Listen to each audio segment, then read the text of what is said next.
Survivor Specialist Phil and Alexa are back, and we are continuing through with our Survivor Trying to Rewatch on to episode 6 today, and we are joined by Sherea Lloyd from Survivor China. The woman booted in this episode, unfortunately, but I am very, very excited to hear your perspective on what went down in these first 18 days or 18 days, I believe. 18 days, yeah. And everything that happened afterwards and how you saw it from your perspective. This is going to be a lot of fun. Can't wait. Thanks for having me. Yeah, of course. And, we just had Leslie on for her boot. So this is kind of like a theme. If anybody hadn't seen this season, if we say we're having somebody on, it's probably bad news for them, unfortunately. But, the one thing that stands out to me in this episode, Sherea, is everybody always talks about how this swap screws Aaron. Aaron gets hammered. He's the one who goes all that. People forget there's another person who gets pretty screwed by this swap and probably would not have gone home. What was your thinking when this just went down when you were out there? Oh my gosh. Well, it's so funny because we were so naive on my tribe about the actual switch. If you recall, did they show this or not? But we were like, oh yes, we get someone else. We weren't thinking, oh, they're picking someone from our team. So on one hand, it was flattering because it's like, oh, they think you're strong. They want you. But it's like, dang, I got screwed in this process at the same time. So I had to make the best of it, but definitely was a learning curve having to go to the other tribe for sure. Yeah, I guess there is something kind of flattering about them wanting to take you, but then at the same time, you only have one other person with you once you move over. Exactly. And Frosty and I were not that close either. So, for us to go together, we even didn't have a chance to really bond when we got over there at all. And that was going to be my question is, were you picked strictly because of your strength, or had they heard something from Leslie? Because, that's got to be flattering too. You were picked over Eric, who, if I'm watching and I'm looking from the other tribe, I'd probably think Eric might even be the strongest person on the tribe. So were you picked strictly for strength, or was it something that they thought they could work with you as well? Well, to my knowledge, strength, because if you think about it too, they had James. So I don't know that they necessarily needed another strong guy. Like, not that Frosty wasn't strong, but Frosty was also flexible. He had other attributes, right? So to my knowledge, it was about my strength and the challenges. That's the word on the street to me. But if there's anything else, I don't know.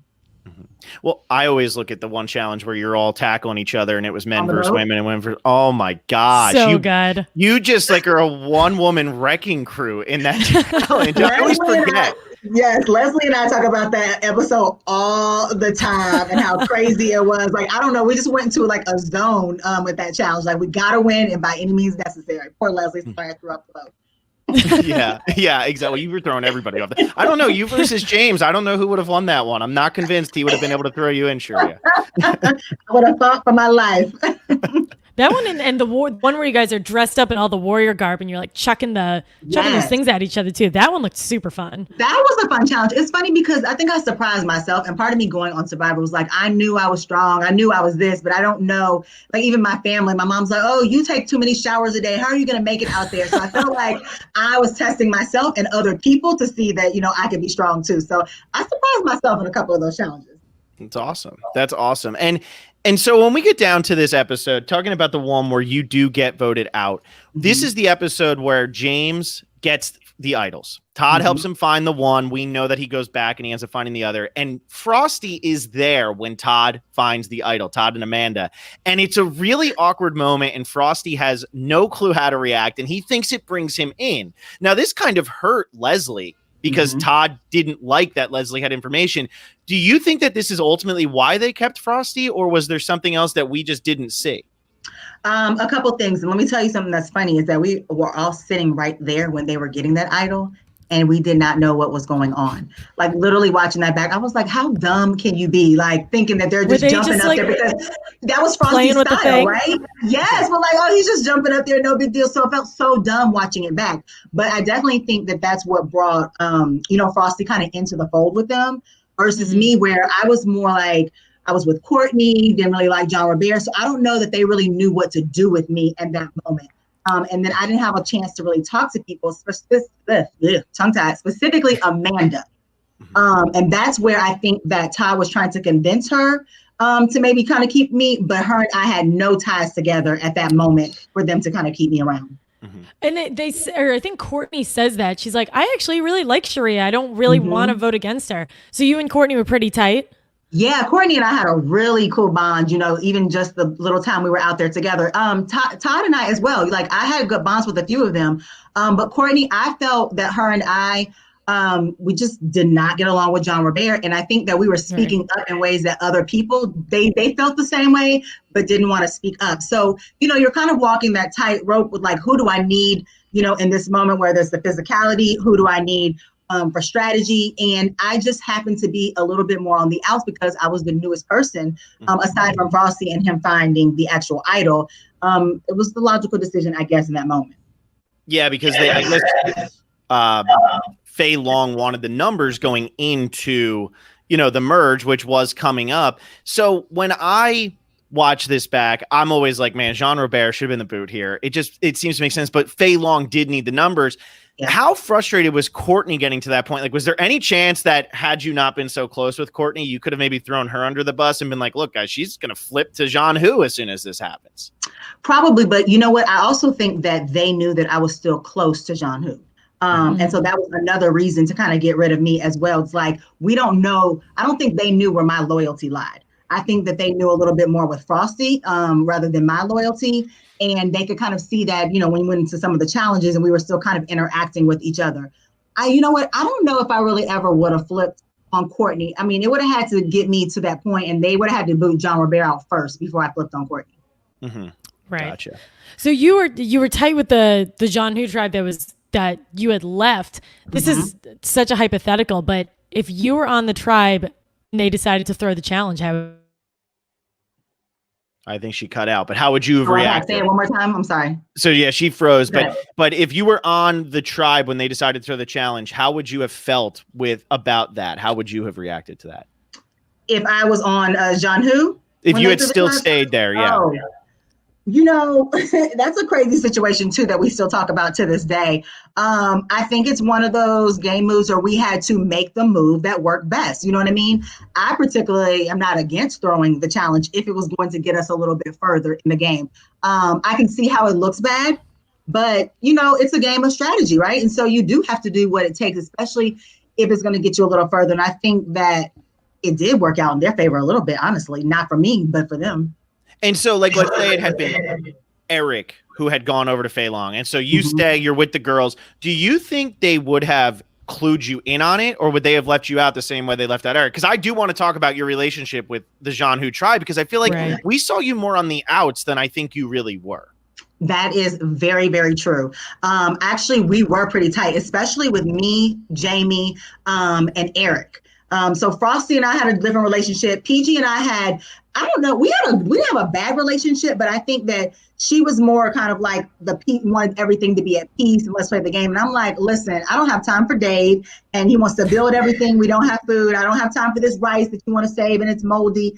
And so, there was a little bit of contention in that sense where they wanted to walk the line a little bit. But from day one, Jamie and I formed a bond. And remember when Ashley was there, all of us had these moments that they didn't really show how close we were. And of course, because Eric and Jamie were tight, that brought me in the fold with them as well. So I don't think that was shown. Definitely, I looked like the lazy girl, right? And that wasn't necessarily true because I needed to save my energy for the challenges. And you can see that play out with Dave, who clearly needed to save his energy and didn't. Right. And it's sorry, I'm hearing myself back a little bit. It's like ridiculous that they give you the lazy edit because you're carrying the team from a challenge perspective. Absolutely. I mean, I'm not going to lie. It's not that I was exhausted out there. I'm tired when you don't have a lot of food. And so to me, it was no need to kind of get up and do certain things. I mean, yes, you need to work, you need to maintain camp, sure. But 24 hours is a long time in a day when you don't have much to do. So I think that I'm entitled to a couple hours just to lay down, right? Especially if we're going to be winning the challenge. And that's one of the things that I think people forget when they're watching the show. And that is that when you're out there, you have so much time. Everybody's going to be laying around. Everybody's going to be doing something.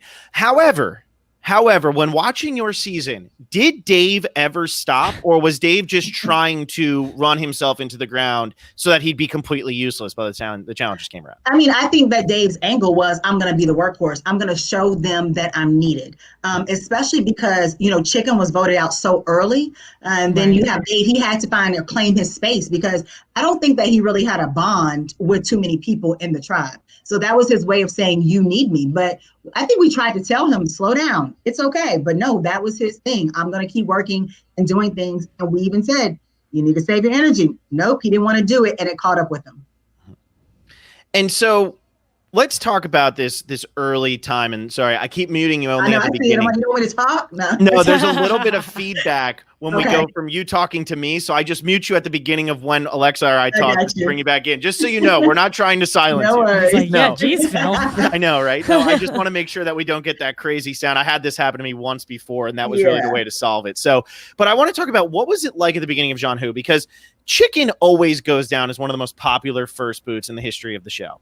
But every time I watch it, I actually find myself liking him less and less because I actually feel like he comes across incredibly abrasive, and his personality starts. It goes from like, oh, he's the cute old farmer to like he's kind of being obnoxious.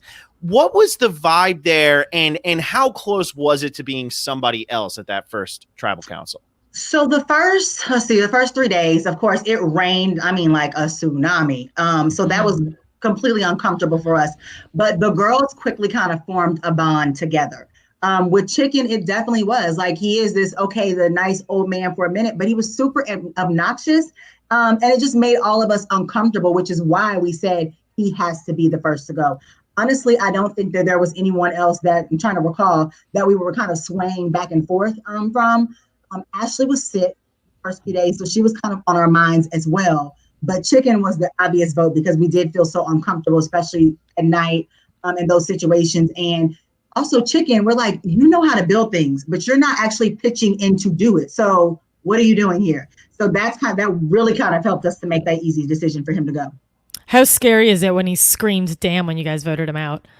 That was the funniest moment. I remember my face being like, it was so unexpected. But he really is a nice guy in real life. He really, really is. Of course, I got to spend time with him, afterwards when we were voted out. But it just wasn't a good fit for us in the game. Yeah, so you kind of talked about how you and Eric and Jamie bonded really quickly, Jamie and Eric. I forget where you actually are located. Are you also in the South? Because I know that they were South Carolina and that's how they bonded. Chicken was from, I'm assuming, the western part of Virginia, right? Yes, I think Chicken was from West Virginia, and I'm in Atlanta. So yes, I'm in the South as well. So that was an immediate connection for us too. Gotcha.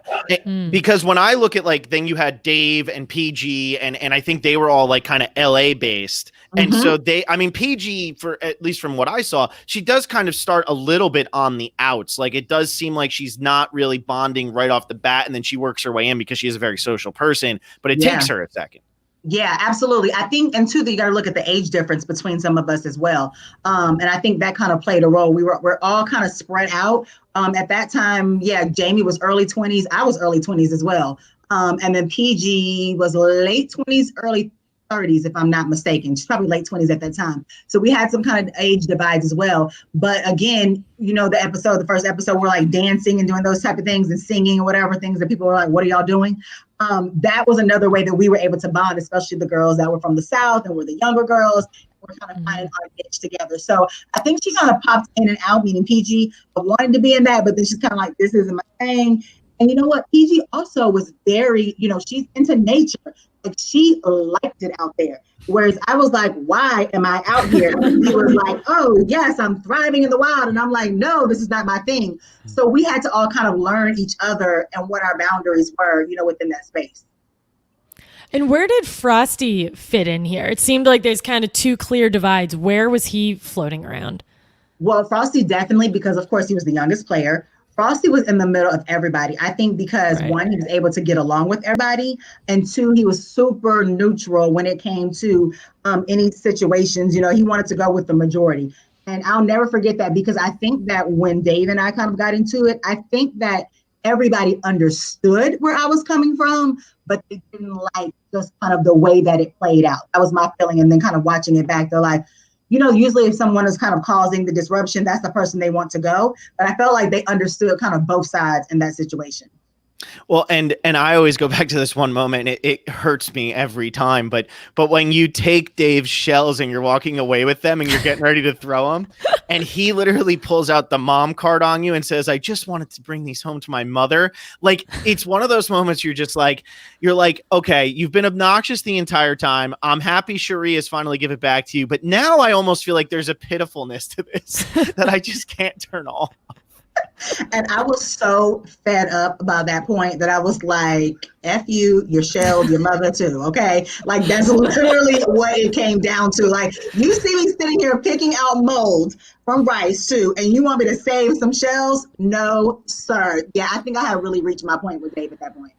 I'm sure that the whole saving shells is like the absolute bottom of your priority list. Where are you going with these shells? Like, how are you saving them? Why? Your mother does not want them. and so Dave does stick around for a little bit though here. And so Dave makes it further. Had Ashley not gotten sick, do you think you would have kept Ashley around longer, or was Dave actually useful enough around camp that you felt that he needed to stay? And as long as you broke up that pair, there would be a little bit more camaraderie. Yeah, that's a good question, because I don't even know. I feel like my loyalty would have been with Ashley. At that time, she wanted to go, so it was kind of like, we got to vote you out. Like, you want to go. She needed to go. Dave, we did need him. I mean, I can't lie, especially early on. He was a worker and he was strong. We did need that strength. I don't know what I would have done, honestly, in that situation. And I think I might have just gone with the majority, to be honest. So whatever was best for everybody and what we decided to do, I probably would have done. Which it seems like, based on what we saw from the edit, it probably would have still been Ashley, because as much as everybody couldn't stand Dave, let's talk about these tribes, the starting tribes here. Because how in the world do Aaron and James and Jean Robert all end up on the same tribe, and your guys, and this is nothing, look, Eric and Frosty could beat me up, no problem.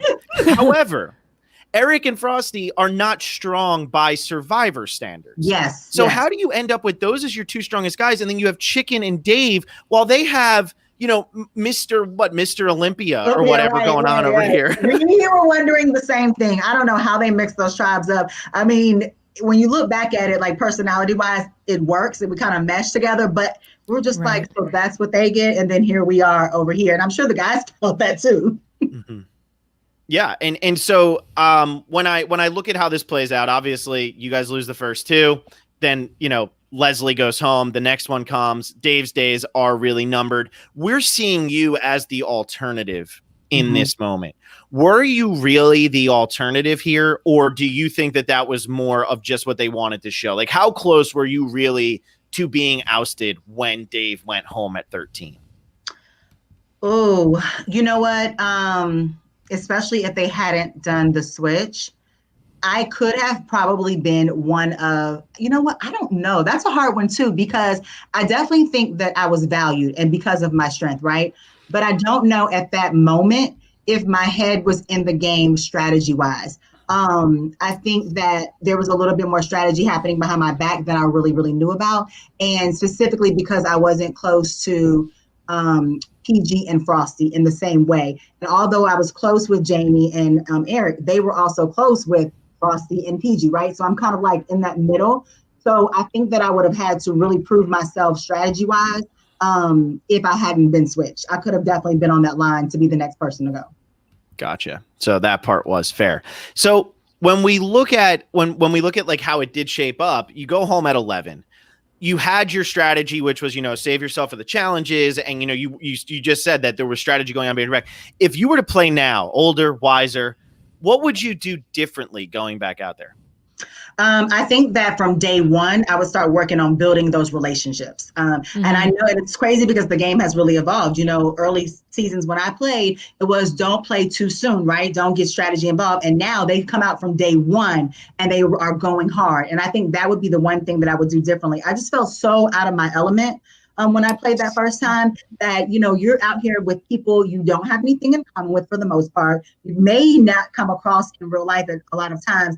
And then I'm out there in the middle of nowhere. So you have all of these elements that kind of play into that. And so I think that now if I played again, I would definitely go harder with forming relationships and really playing the game from the strategy standpoint early on.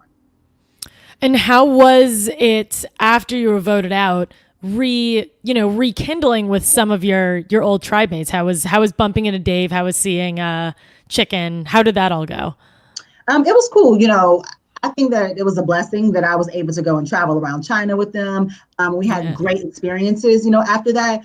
I personally wasn't wanting to relive the game every single day, but of course you have to talk about some of those things with people and, what happened and what was your perspective. So I think we got to a point where it really wasn't about the game anymore. It was just about getting to know each other and having fun. And Leslie and I are still close to this day. So, we definitely relive those moments very often. But, everybody is pretty cool in real life. There's some of them that I haven't talked to since the game. But and that would be like Dave, haven't seen him in a long time. Chicken and I keep in touch on Facebook. John Robert, haven't seen him since the game. So the people that I do talk to, we have a great connection and great relationships. And I don't think anything that happened in the game is held against anybody. And were there any of the people who, Chicken, Dave, who you might have gotten like on the wrong foot with in the game that kind of surprised you when you actually were out of the game? Or was it kind of just still like the same of like, hey, nice to talk to you, but goodbye? Dave, I definitely think I was kind of like, we don't have anything to talk about. He literally is the same obnoxious person in the game and in real life. I can't even lie. And I think Leslie would probably echo that. Pretty sure.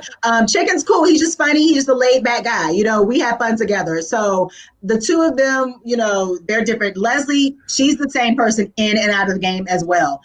So, it's not that many changes, but with Dave, he is the same obnoxious person that you saw, literally. We're good. No hard feelings, but we just don't have anything to talk about. I get it. Hey, there's always going to be people that that just is how it is. Yeah. If you could have made it one more vote, if you could have made it to the merge, if you get there and let's say it was the other tribe that lost and they were trying to throw the challenge, James was doing everything in his power to make sure you made the jury without even realizing he was doing it. But let's say they lose that, PG goes home or Jamie goes home, because I think he would have kept Eric, but one of those go home. What would have been your strategy moving forward? Well, I definitely would have wanted to reconnect with John Hu during that merge to see kind of where we are and where our alliances aligned. However, at that point, if Fei Long had the numbers, I might have gone with them because I really liked Todd. I really liked Courtney. I would have just needed to find my way in with that side. So I would have probably swayed wherever the numbers were at that time. Because again, I didn't have any connection with Amanda. And really James either. I just felt like I needed to, and again, this goes back to the question, what would I have done differently too? I needed to navigate the different circles a lot better than I did the first time. And that's really what I would have had to figure out to do if I made it to the merge. Mm-hmm. And could you tell us a little bit about Todd? Because we talked to Leslie and really just every time we're watching every single episode, everyone's like, Todd is so amazing. Like, he loves me. I love him. We're going to the end together. What like captivating aura did Todd have that made every single person love him? I mean, he's just a nice, likable guy. Like, he's funny. You'll sit there and you can talk to him all night. You definitely find those moments to relate to him as well, like hearing his own personal stories. He just doesn't have a bad bone in his body where you're like, I don't want to deal with him. And I feel like he knows how to get along with everybody, even John Robert. Like, he sucked it up and he got along with him, but really secretly he didn't like him either. And I think that's part of what makes him a great player. But you also have to remember that Todd was a student of the game. Right. I was a fan of the game. He was a super fan and student of the game. So he definitely knew how to navigate those relationships, but he's just a sweet guy all around. And so he's this huge fan. He is manipulating everybody out there. I mean, he was manipulating everybody. It didn't matter if they were in his alliance or not. But so when we get to the reward challenge, Aaron's gone, James is participating, and Todd is playing the game here. But when PG is talking to you, we are shown that you are not responding at all. Was that actually how it went? Was that part of your strategy? Was that because you were trying to be like, I'm with Fei Long? Or what was that all about? No, it was really like, I don't know who's watching me and if they can hear me. Like, I'm trying to make a little eye contact, but I don't know who's close to me. So I'm not really able to talk to you. So the difference is that the last challenge, the one that they threw, I could hear them, see them like they told me beforehand. This one, I didn't know what they were doing. And so PG kind of talking to me, but I'm also like, Sherea, hurry up. I don't know who's listening to you or what's happening. It was just, I think, a miscommunication. on our part that I didn't know what was really going on, because if I did, I might have done something a little bit differently there. How close were like those pieces that you were untying? How close to that was everybody else? Because it didn't look like you had to run too far. So I totally get you being afraid of people hearing. Yeah, no, it's probably like me just running to the door in my office, or the same with you. So it wasn't that far, but I feel like they could hear, and they could also see into that room. So them watching us talk, they knew what was going on. Mm-hmm. Totally. Yeah, that makes sense. And then so they take James. They kidnap James. James is now on your tribe again, at least for a brief period of time. I'm assuming that you and Frosty didn't have very much say in that, considering it just was like, look, there's 5 Fae long or whatever it was at that time. What was James like, though, when he came back over? Was he insanely revealing? Because now we're trying to like talk about like what goes on in the final 10 and what did this really set up. Were you kind of getting the vibes of like, man, like it is James, it is Todd, and it is Amanda and Denise maybe, and these 4 are just going to try to run this? Or was that not coming across? A little bit of all of that. See, James was very aloof. Like he didn't share a lot. He didn't have to say a lot. James, especially with me, James and Denise were close. And you can see that happening. I think that the vibe was, who's kind of running the show. That's not very overt. They're not saying it, but that behind the scenes, it really is. They wanted to stay Faye long strong. And John Robert actually kind of made that very clear, which is why I think Courtney and I were kind of on the outs a little bit. See, Courtney had Todd, right, to save her. And then, of course, I'm next in line with her. But I think that they made it very clear, like, we're Faye Long Strong. And they had already determined before we got over there that when we come, I'm the next one out. That was predetermined, no matter what I did. Gotcha. So you say Jean Robert was the one who was very vocal about it. But Jean Robert is also the lowest member on that totem pole. Was it just complete delusion by Jean Robert? Like, I know you bonded with Courtney, so I'm assuming you definitely got more of the negativity than the positivity about Jean Robert. Yeah. But was it just like total delusion, or were those scenes in the camp where Jean Robert is talking and everybody's just like, oh my God, shut up? Were they just that bad all the time? Yeah, no, that's exactly how he was all of the time. Like he's talking, everybody's like, what is he talking about? But again, I think that they had to put up with him because they know they needed the numbers. So it's kind of like, we'll suck it up, we'll deal with him until we don't have to. But yes, he talked all the time about himself and who knows what else. And everybody just kind of sucked it up and dealt with it. And again, that's where me and Courtney were kind of like, we're not putting up with this, but they need the numbers. Absolutely. Right. How was that reward challenge that they won that James came on? How was that?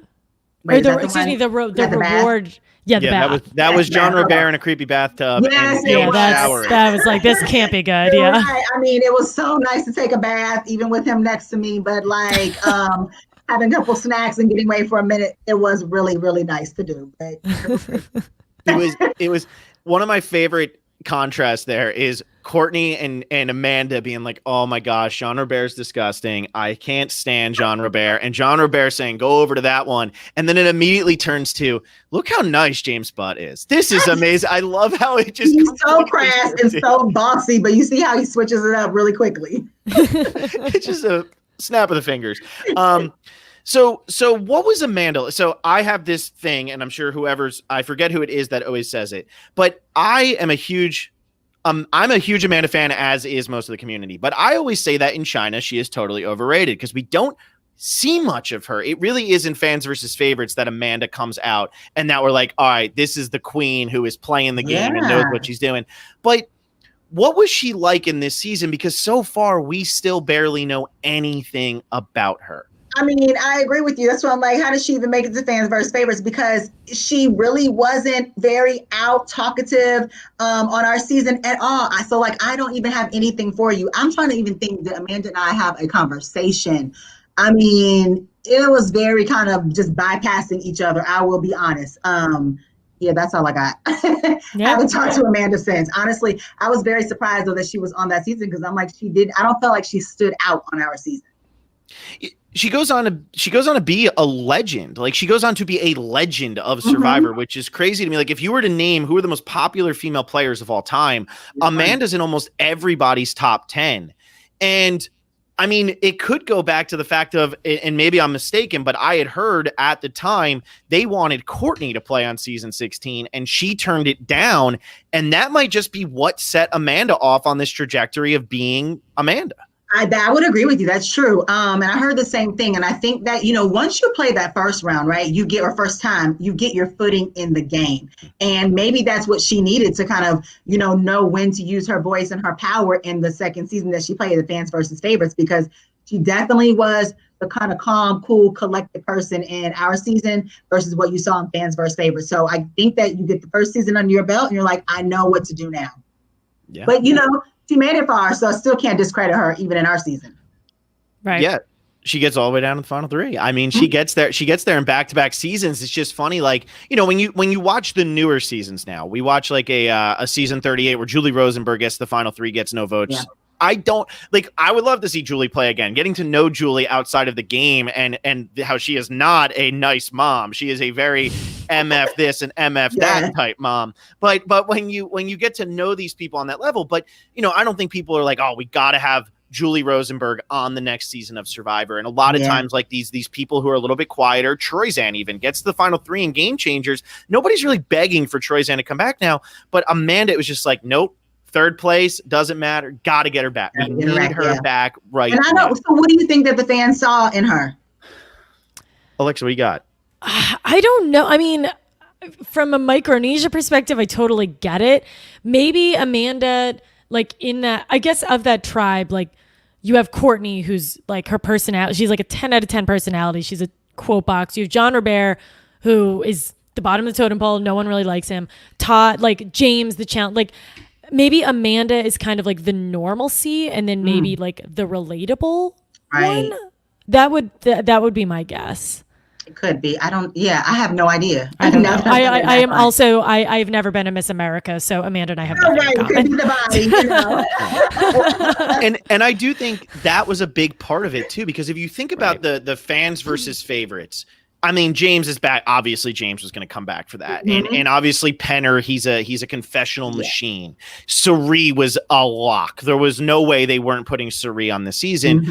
Amy Cusack, they had to do that. But when it came to kind of like Parvati and Amanda, I do think what might have pushed them over the top is like, well, they showed strategy. They did show that they had it, even though it didn't necessarily come out as well. Neither one of their first seasons even holds a candle to their second or third season.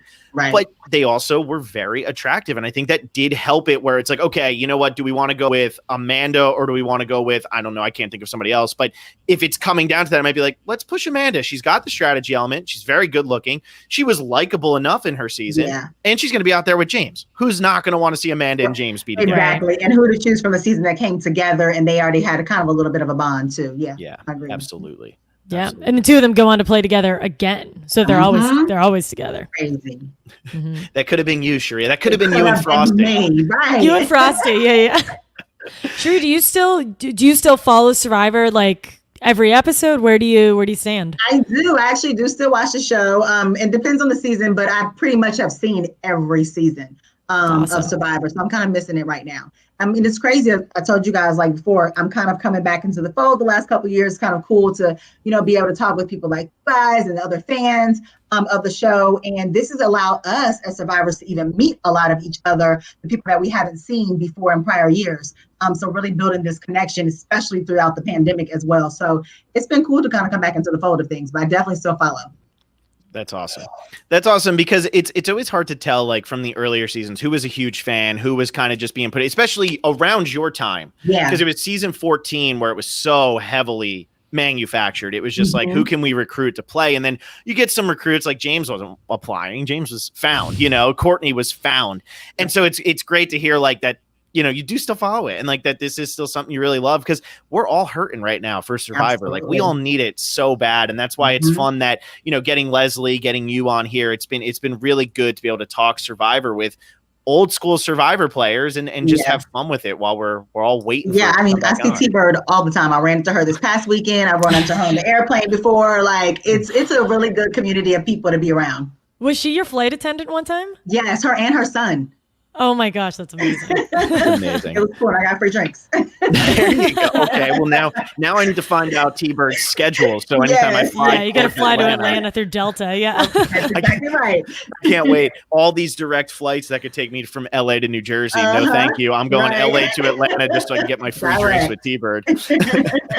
Oh, that's great. And yeah, it does seem like too, like it's people that, you wouldn't expect to hear from, who we've kind of been doing this with. Because before season 40, Alexa and I had done a series of one person from each season that had a winner represented came on and talked to us. And we got to talk to T-Bird on here, and we had Judge Sargent, who we've actually had on twice, as random as that is, from Guatemala. Yeah. And it's fun when you start bringing kind of these people out of nowhere who are just like, yeah, I would love to do a podcast. And you haven't heard from this person in forever. You haven't heard from them in years, but they still follow. I mean, Billy Garcia, he came on. And love Billy. Such a fun podcast. I love Billy. He's funny. He is. Yes. We've done a couple of charity events together. We follow each other on Facebook. Billy's a great guy. I know he owes Alexa pizza too. I don't think you're going to be able to do that. I don't know why. Well, he said because you were a podcast host. He said he always takes the podcasters, Survivor podcasters out. Yeah, I don't know when. Yeah, I don't know when in New York anybody will ever be able to eat pizza outside again. But someday we will. Someday in the future. Go ahead, Alexa. I had one quick question. How do you think you would have done in the food challenge if you did it? Oh, I already knew I wasn't going to do that one. I'm not built for that. There was a hard no there. Yeah, it was a hard no. So it's almost funny that was kind of like the climax of me going out on the episode, because I had already told myself and I think I told the tribe, if I'm not mistaken, maybe it was John who, I was like, if there is a food challenge, this is the one I'm sitting out. So of course I have to show out on the other challenges, because that was a hard no. What was it about the food? Because they always say it's just mind over matter. Yeah, but is it? Forget that, right? 100-year-old chicken fetus. No, thank you. I mean, I'm sure if I had to, I would have mustered it up. I'm sure if I had to, but if I had the option, it was a no. It was a no. I would have said no too. Phil, it sounds like you would have dove right in. I would hold my nose. I would hold my nose, and if you have to do it, you have to do it. But I also hate that type of thing. But I have to say that still to this day, the balut is the most disgusting thing they've ever made any of you guys eat. Well, on the plane going over to China, we had some kind of 1,000-year-old egg. So in my head already, I was like, if this is what we're gonna have to do, I'm not gonna be able to do it. I mean, who was it? Jamie she was for Jean Hu, and they took it like a G. They did it, but it was a no for me. Yeah, so I'm just glad that they allowed me to sit out of that one. But then they were like, and you got the boot.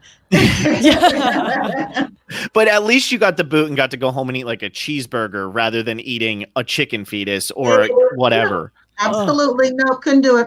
Nope. That's one I had to sit out on. And here's what I liked about that challenge. So they always the first round, a lot of times they'll either spin the wheel or everybody gets the same thing. And then the second round is a little bit harder. Or Jeff just makes it up. But this was a challenge where every single one was different. And maybe they told you, but did they tell you guys that it was going to get more difficult as it went on? Because the first one was chicken hearts. Now, chicken hearts are maybe gross, but chicken hearts are also something people eat. That is not an outrageous thing. But nobody's eating 100-year-old eggs or balut just randomly. People eat chicken hearts in America. That's very easily something that somebody on the cast could have eaten prior to going out there. Nobody was eating balut.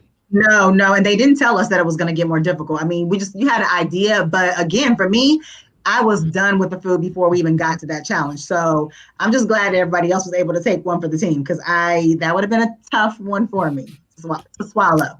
Yes, pun intended. So when you're looking at, I'm going to go back to kind of just camp-ish, but when you're at camp and you're watching it back on TV, because correct me if I'm wrong, but you just said you didn't know that was an idol. So I'm assuming you didn't know it was an idol until after you're watching it back. But when you're watching it back and you're like, those bats were an idol the entire time, why was I not taking this camp apart? What did it even cross your mind, or were you just like, there's no way I'm ever going to find this thing, it's not going to happen? You can watch Survivor all day and go out there with this wonderful strategy of what you think is going to happen, but when you are out there, it's just so different. Your mind is at any given moment, it's am I focused on being healthy out here because I just have this water and some rice, and my focus on my strength and the challenges, and my focus on strategy. And I think the players who are able to kind of focus on all of those things are the ones who do the best in that game. And I just think I feel like I was naive as a player going out there.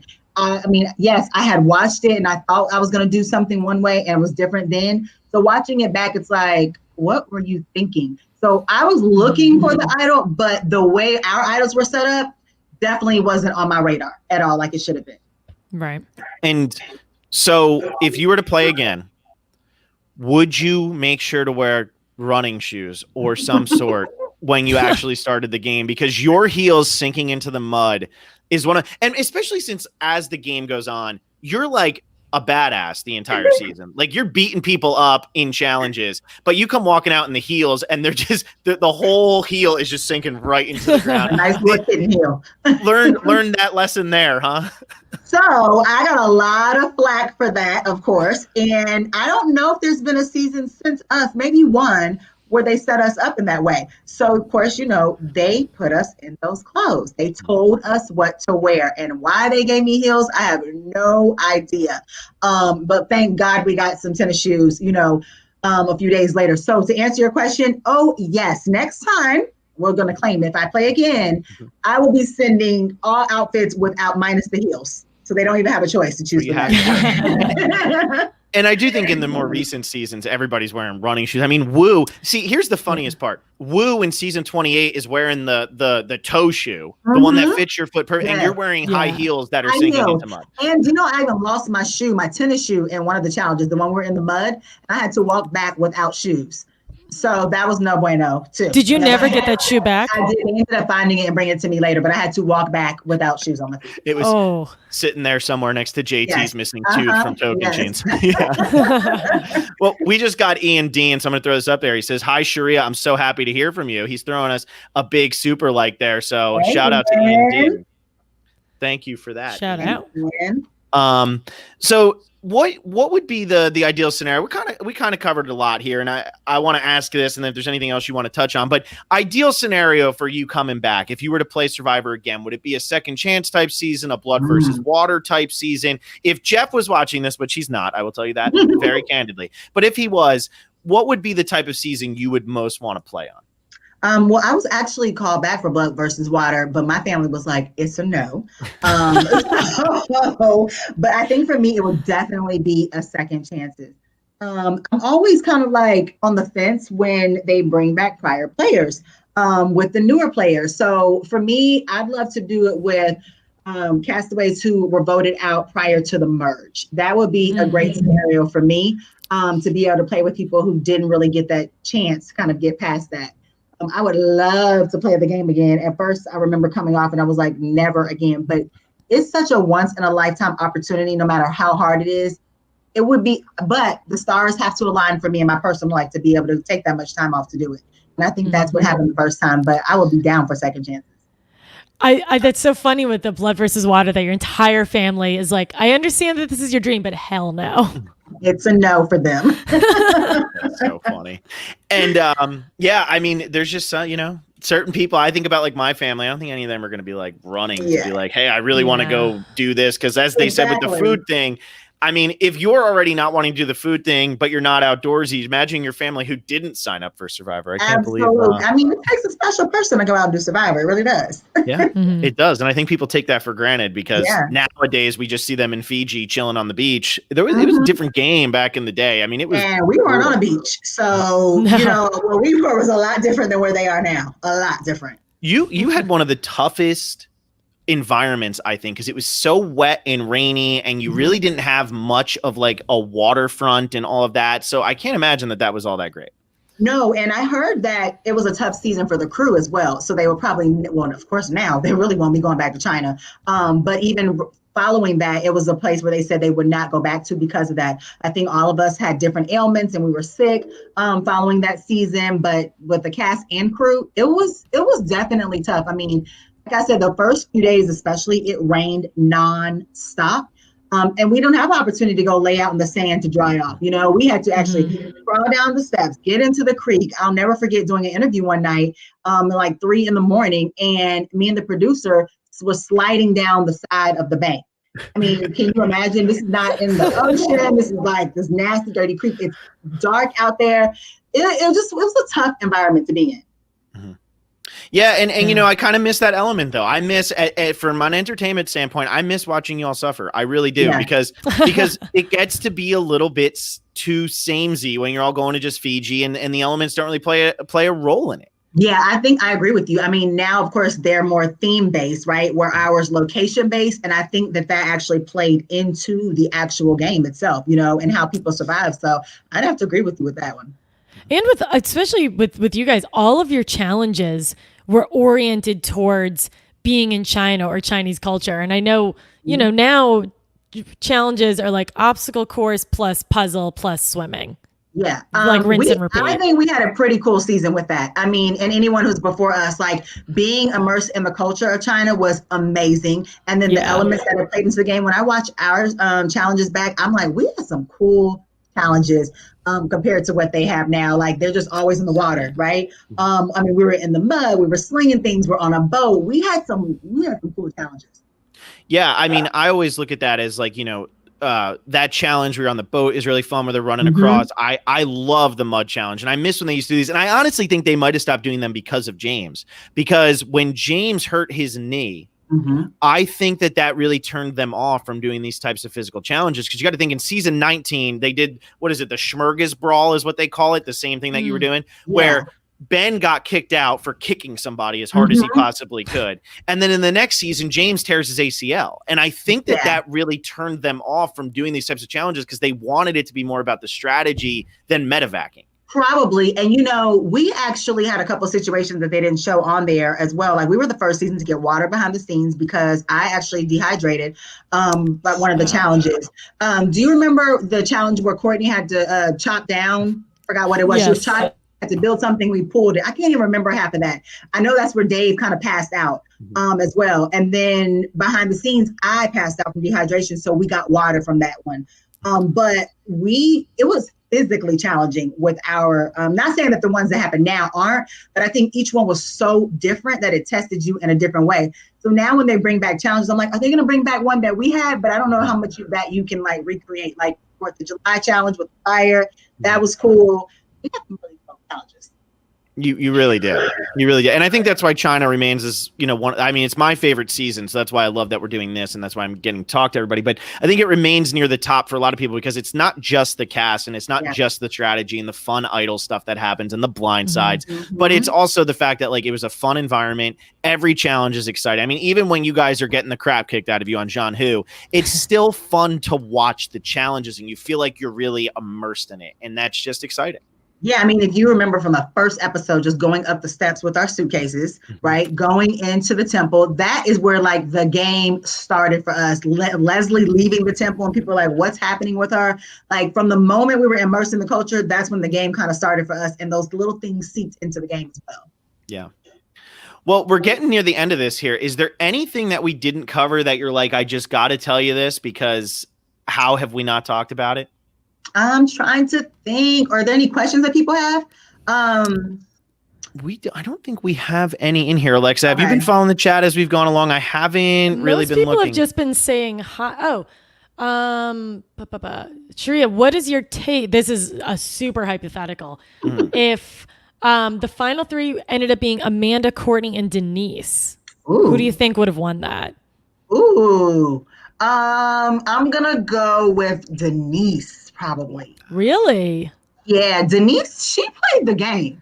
Like Denise was her Austin accent. She's a talker, but she played the game and she built relationships. We've seen each other a couple of times in the last few years as well. That's funny because I feel like Denise is kind of the forgotten one from this season. You know, James, Courtney, Todd, Amanda, they all overshadowed Denise. Even Jean Robert, even the pre-mergers kind of overshadowed Denise. But, you know, we can never really get a good vibe on Denise. And I always feel like, oh, she would have been a GOAT if she got to the end. But it's funny you say that, because even James, the way he talks about her, I mean, he was ready to take her to the end and let her win. They had a great relationship. I think that people would not have voted for Courtney just because they just didn't want to. You know, it would just been something very petty. Amanda, I don't think that the game stood out enough, like what her role was in the game, but Denise actually really did. You could see the moves that she made and the relationships that she formed. You know what? You know what makes me mad though, Sherea, is that if James had successfully thrown the challenge, and let's say PG goes home because he can't convince Jamie. PG didn't vote for Courtney. I don't believe. You would have, if you get on the jury and everything goes the same way, you vote for Courtney and we have a tie between Courtney and Amanda, or Courtney and Todd, there's a chance Courtney wins that season. And that would have been the most insane thing of all time. Absolutely. It would have been like underdog winner of the year. You know what I mean? Like that would have been Courtney amazing. Did her thing. Yeah, it would have been amazing. Yeah, for sure. Courtney's one of the all times. I mean, it's just love unreal. Her too. Unreal. She even got that far, and then she plays again. What does she call herself? I can't believe she went back again. That's what I was like. What? Who are you? And she called herself something like she's like covered in bacon and she's playing with a bunch of rabid dogs or something like that. I forget what she said, but she was like, I have no shot here. It's so good. And she did the damn thing. Well, no, this was really, really fun, Sherea. And now that we know you keep up and you watch the show, maybe we always do power rankings during the season. That's what we always do. We'll always do a recap on Wednesdays and we do power rankings on the weekends. And maybe we can have you come on for a power rankings episode when Survivor finally does come back. Yes, we always have guests on. That would be fun. This was fun. It was so good to talk to you guys. And, you know, I love coming back talking about the show. Like I said, it helps me remember things that I forgot about the season. And when I talk to super fans, I'm like, how do you guys remember all of these things about the season? So it kind of keeps me fresh to what's going on. That's awesome. Love it. Well, Alexa, why don't you take us home? All right. So next week we have a very busy week rounding out October. We are going to recap the third episode of The Amazing Race because Survivor's not on, so we need something to watch. So tune in right after the East Coast episode. We're going to be joined by one of our patrons, McKenna Feeney. She's going to be recapping that with us. And then right after, we're recapping Moana, which is our final Disney animated movie recap. And then on Thursday, we're going to be joined by Peridium for a special project. We've been wanting to work with him for a while, so it should be fun to have him on. So pretty stacked week next week. You forgot Monday, Alexa. Oh my gosh, Monday. Yes, Survivor China. To keep going with that, we're actually talking to PG next week. So we've been trying to talk to her for the past few weeks when we finally have her scheduled. So this Monday at 9 p.m. Eastern, 6 p.m. Pacific, we're going to be talking to PG. That one's going to be a ton of fun. So there you go, everybody. Lots coming up. We finish out Disney. Big week. We're going with The Amazing Race, and we have 2 huge Survivor things. So that'll be a lot of fun. Become a patron, patreon.com/Survivor Specialist. Sherea, thank you so much again for being on. Thank you so fun for reliving it. This was so much fun, and we would love to have you on again in the future.